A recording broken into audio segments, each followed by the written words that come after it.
As teachers, we're always on the lookout for ways to make a little extra cash without stretching our already packed schedules too thin.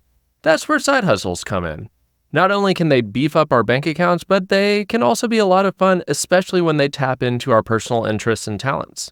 But let's be real, starting a side hustle might seem a bit daunting at first, and that's why today's episode is going to give you 7 easy to follow steps that are going to help you launch your side hustle.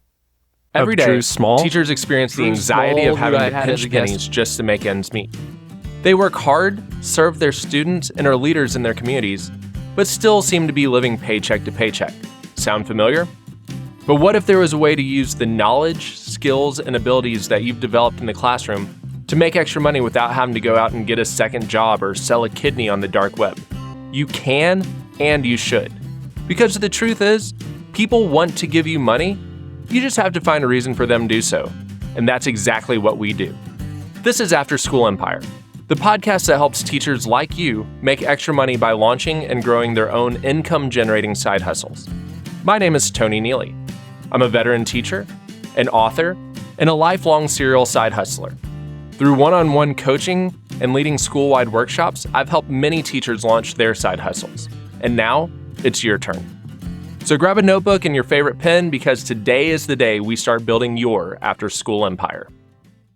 The first step in the 7-step process to launching your side hustle is choosing your side hustle. If you're not quite sure where to start with finding a side hustle, go back and check out the previous episode called 5 Questions to Help Find a Side Hustle. In that episode, I go over the 5 questions that I have teachers go through whenever I'm doing one-on-one coaching or professional development workshops. So the 5 guiding questions I always have teachers ask themselves when they're trying to figure out a side hustle is 1, what am I good at that others aren't? This helps pinpoint your unique skills that set you apart. Think about those compliments you keep getting from friends or the things that your colleagues always defer to you. We all have knowledge, skills, and abilities that we're known for, whether it be your hidden talent of being able to crochet highly offensive doilies, or you're good at teaching salsa dancing. Whatever it is, we all have things that we're good at that others aren't. Second, what gaps can I fill? Look around and see what's missing in your community or within your existing networks that you could provide. For example, I had a friend who was working on adopting a child, and he was telling me how expensive adoption profiles were. And so I got to reading up on it, and I realized there was a gap in that market for affordable, low-cost, but high-quality adoption profiles. I know how to do graphic design. I love helping adopting families. That's something that I've always had a heart for. And so I was able to fill that gap. And that's how I started my side hustle, Our Little Cub, at www.ourlittlecub.com, which creates adoption profiles for families without charging them $1,500 or $2,000 to do it. Third question, how can I improve existing products or services? Maybe there's a way to tweak a product or upgrade a service that could use your own personal touch to help it shine. Fourth, what am I passionate about? Think about the things you love. It's not just about making money. Side hustles are also about doing things that you value, that resonate with you, that you're nerdy about. And we all have those niche areas that we already have extensive knowledge of, we're already spending time doing. Why not figure out ways to monetize those things? Fifth, what unique opportunities do I have access to? Sometimes it's all about being in the right place at the right time. For example, I love sharing the story about when I went to visit an estate sale and I ended up buying out the estate of a media hoarder for $500. And I ended up selling all those books and records and audiobooks and DVDs for $13,000. That was a unique opportunity that I had access to. So it was like that side hustle fell right into my lap. So look for those opportunities that you might have. So that's the first thing. Figure out what your side hustle is going to be. Second, you need to beta test and refine your side hustle. After you've nailed down what your side hustle is going to be, you're going to need to start small. Think of this stage as the test run for your big ideas, kind of like a dress rehearsal. This is where your trusted circle of friends and family come into play. Tap into your friends, your family, and even your close colleagues because you can try out services on them. You can try out products on them, and you can trust they're going to give you honest feedback without necessarily sugarcoating what they have to say.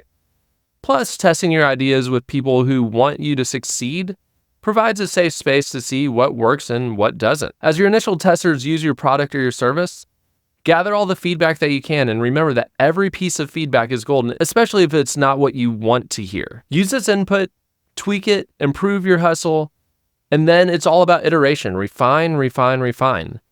And while it's important to stay open to constructive criticism, also learn to distinguish between useful feedback and just plain old negativity. Listen to the wisdom that helps you grow and filter out the noise from naysayers. So what if the feedback suggests bigger changes? That's where pivoting comes into play. Maybe your initial idea needs a slight shift in direction to better meet the needs of your potential market. Pivoting isn't about starting over. It's about adjusting your course based on what you've learned. How do you know when to pivot? Well, look for patterns in the feedback that suggest something isn't working as well as it could be, or when a different approach keeps being suggested. They say the definition of insanity is doing the same thing over and over and over again, expecting different results. If you keep getting feedback that this one part of your hustle, whether it be a product or service, could be improved on, and you don't improve it, then expect your paying customers in the future to have that exact same issue. Step 3, establish some branding and pricing. When it comes to turning your side hustle from idea into reality, your brand is like a handshake with the world. It tells your story before you ever say a word. So the first thing you need to do is develop a business name for your side hustle. This is more than just a label, it's your first impression. Make sure that the name isn't already taken, so check for domain availability if you plan to go online, and ensure that it clearly relates to what you're offering. Avoid being too ambiguous. Your name should give potential customers a clear idea of what to expect. And here's a quick tip. This is a pet peeve of mine. Swapping an S for a Z might not be the cutting-edge twist that you think it is. Honestly, it doesn't make your business look cool, it just makes you sound cheap and outdated. Sorry, didn't mean to step on your toes, but somebody had to say it. While puns can be fun, like I had an exterior cleaning business called Living on a Sprayer, they can sometimes feel a bit played out, so aim for clear and clever over just being cute. Second is going to be coming up with a logo. Your logo is part of your overall brand design along with your name. These elements are really crucial for selling your hustle to potential customers and clients because they visually communicate who you are and what you stand for. You can create a logo online using free tools like Canva, or you can even use ChatGPT or other AI tools.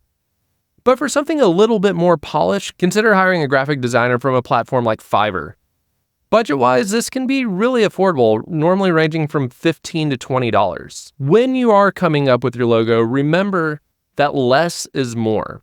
A simple and clean logo can be a lot more impactful and memorable than something that's overly complex.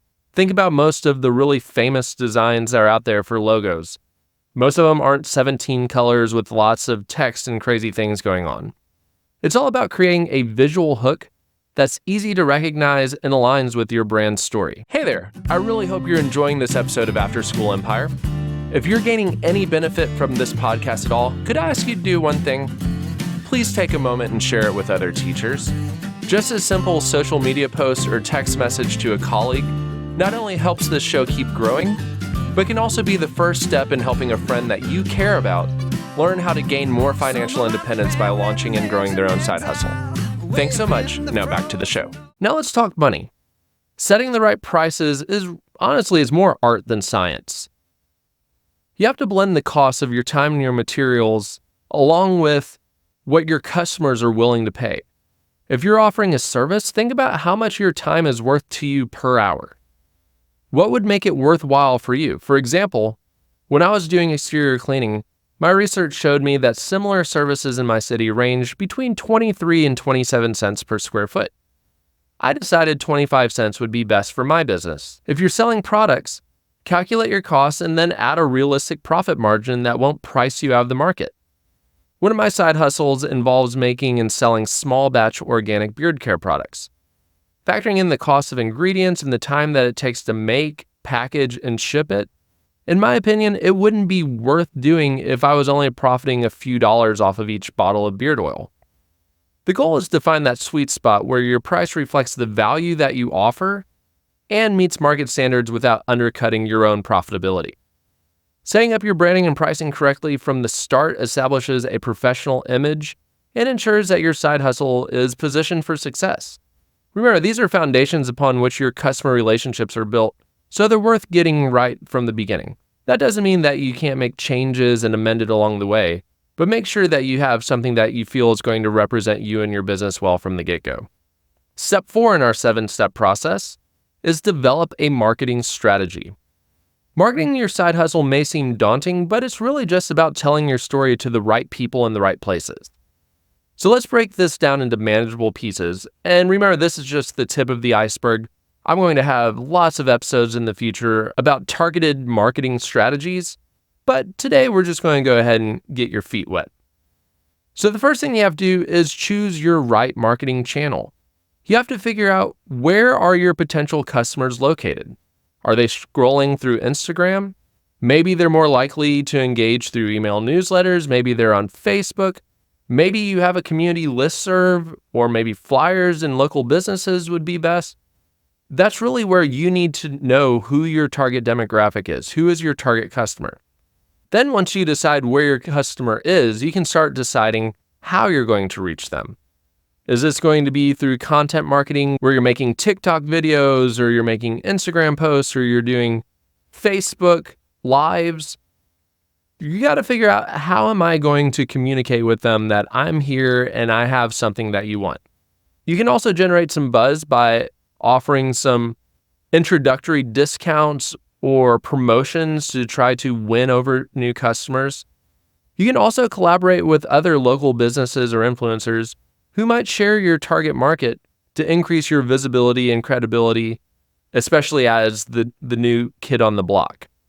Then once you've found them, you've decided how you're going to communicate with them, then you need to keep them engaged. So keep them engaged with interactive content like using polls and quizzes, live question and answer sessions, etc.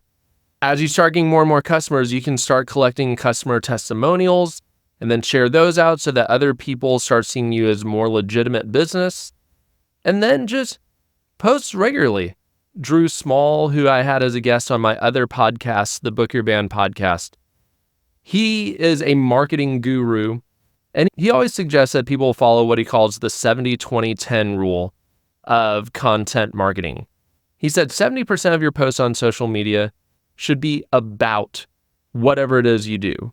So if you are teaching people underwater basket weaving as your side hustle, 70% of your posts online need to be about underwater basket weaving.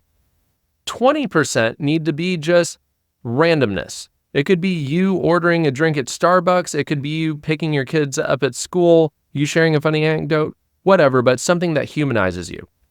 Then 10% should be direct calls to action, where you're saying, go sign up for my mailing list, go buy my product, go sign up for my course, hire me to do this for you. So as you're making those regular updates, you again are going to be selling yourself more and more and more to your potential customers, and they are hopefully going to become paying clients. Step 5 is acquiring your first customers. It's at this point that a lot of people want to start taking out ads on Facebook, or they want to start running billboard and stuff like that. There's no need at this point. That comes with scaling. Right now we're talking about getting your first paying customer. So you've already been through your immediate friends and families. So now start tapping into your existing networks beyond your inner circle. Reach out to friends, family, colleagues, neighbors, and let them know, hey, I'm launching this side hustle. Here's what I do. I thought that you might be interested in this. And as you start putting it out on your social media or using word of mouth, then you're going to start eventually finding people that want to pay you to do whatever it is that you do. Remember, we say on here every week that people want to give you money. You just have to find a reason for them to do so. At this point, when you're looking for your first customers, you're saying, hey, I'm here. I have what I think you want. Give me money. Obviously, you're going to do it with a little bit more couth than that, but that's ultimately what you're saying. It is worth noting, and this is going into step 6 here, that as you're getting your first paying customers, Gathering feedback and reviews is way more valuable than your initial paydays. Let me explain. If you do a really crappy job and somebody pays you $50 and they go online and they lambaste you, you got that $50 one time, but they ultimately are going to go online and kill your future business. Think about a Yelp review. If a restaurant has 5,000 reviews and 3 of them are bad, you're still probably going to go eat at that restaurant. But if that restaurant is new in town and it only has 5 reviews and 3 of them are bad, you're definitely not going. So early on, as you're building a name, as you're building a reputation, do everything you can to try to get as many positive reviews and feedback as you can. So again, that's going with step 6. Continuously gather feedback, and from that feedback, improve. If you're seeing that people are making legitimate suggestions and critiques of what you're doing, then make those changes, because if your early customers have those issues, then you either will have them from later customers or you may not get later customers. Then finally, step 7, set goals and start scaling your business. So you've already come up with your idea, you've done your branding and your name, you've decided your pricing, you've started doing your beta testing and early marketing, you've gotten your first paying customers. From those first paying customers, you're gathering feedback and gathering reviews. Now you need to start looking to the future. And as you're looking to the future, this means you're going to start setting goals. And so when it comes to setting goals, we tend to set really broad goals. Think of New Year's resolutions. I'm going to lose weight. I'm going to spend more time with my family. No, you're probably not. Not that your heart's not in the right place, but you are speaking so broadly that you really don't know what it is you're trying to accomplish. If you lost 1 ounce between today and a year from now, you're probably not going to be happy with that. Even though you said your goal was to lose weight, and losing 1 ounce is losing weight, that shows that wasn't actually what you were hoping to achieve. So instead of having broad goals, you need to set what are called SMART goals. SMART's an acronym that means specific, measurable, achievable, realistic, and timely. So first, your goal needs to be specific. You need to clearly define what you aim to achieve, pinpointing exactly what success looks like in your opinion. So this could be, I want to earn 15 more customers. If you're trying to build your social media following, I want to get 100 new followers, whatever it may be, but you need to be specific as to what it is you're trying to achieve. So after you've set your specific goal, you need to make your goal measurable, which means that you've attached some kind of quantifiable criteria to your goal. So rather than saying, I want to get new customers, you're going to say, I want to gain 10 new customers. Instead of saying, I want to make money, you're saying, I want to make $1,000 this month. Make it measurable, because if you only made $40 and your goal was $1,000, that tells you there are things you need to go back and change in how you're going about your side hustle. Achievable and realistic to me go together. Achievable means that your goals are going to stretch your abilities, but they remain possible within your current resources. And realistic means that you're setting goals that are practical given your life's constraints. So here's the example I always give to my students when I'm talking about SMART goals. I would like to look like The Rock. Dwayne "The Rock" Johnson, he's huge, he's jacked. I am neither of those things. I'm definitely in dad bod mode. I had a student come up to me one of the last days of school and say, Dr. Neely, you've got a dad bod. And I was like, thanks, I appreciate that. I'm aware. You're not telling me anything I don't already know, kid. So if I wanted to look like The Rock, is that achievable? Well, let's look at what The Rock said. There was a movie called Central Intelligence with The Rock and Kevin Hart.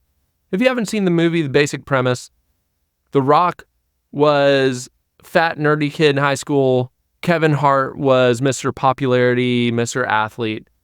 And it fast forward like 20 years later, and now The Rock is The Rock. He is jacked, he is muscular. And Kevin Hart's character asks him, says, yo, I gotta know, how did you do it? How did you make that transformation? And The Rock's response to him is, man, anybody could do it.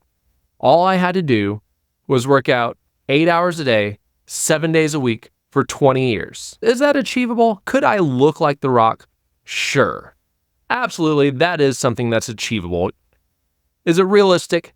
Absolutely not. I'm a teacher.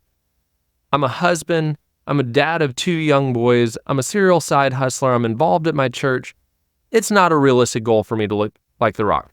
So for you as a side hustler, is it achievable that you make $1 million your first year? Sure, absolutely. Is it realistic? No, it's not. And by not setting achievable and realistic goals, ultimately all you're doing is setting yourself up for frustration and failure, which is going to make you want to stop your side hustle. So make sure that your goals are achievable and realistic. So we've said specific, measurable, achievable, realistic. The last is timely. Put some kind of timestamp on your goal. By June 5th, 2026, I want to do this. You can do these weekly, you can do monthly, you can do them yearly, you can do 5-year plan, whatever. But basically, when you put that timestamp on there, it's like a countdown timer has kicked in, and that serves as a little bit of added accountability. So after you have started deciding what your SMART goals are going to be for your side hustle, then you can start looking for those growth opportunities, looking for ways to expand your services or your products, look for ways of reaching new customers, ways of entering new markets. But until you know where it is you're trying to go, you're just going to be wandering aimlessly. So you can't expand a side hustle until you have established, launched, and started creating goals for that side hustle. So that's it. That is my 7 steps to launching and growing your side hustle. In future episodes, we're going to get down in the trenches, break these down even more so. We're going to get some more specific strategies and tactics. But if you start with these 7 in mind, it's going to give you a great starting point beyond where most people are when they start their side hustles. Because when most people launch a side hustle, there's like, hey, I want to make some cash. But now you're starting to think strategically. Now you have a plan in place. And that's what After School Empire is here to do. We don't just want to help you launch your side hustles. I want to help you grow it. If you have any questions about any of these 7 steps, feel free to put them in the comments below, or you can go to afterschoolemempire.com, send me a message on there. I'm glad to help however I can. So again, just to recap before we wrap up. Step 1, define your hustle. 2, beta test and refine it. 3, establish your branding and your pricing. 4, develop your marketing strategy. 5, acquire your first customers. 6, continuously gather feedback. And 7, set your SMART goals so that you can scale. Thanks so much for listening. As always, remember, people want to give you money. It's your job to find a reason for them to do so. And here at After School Empire, we just want to help.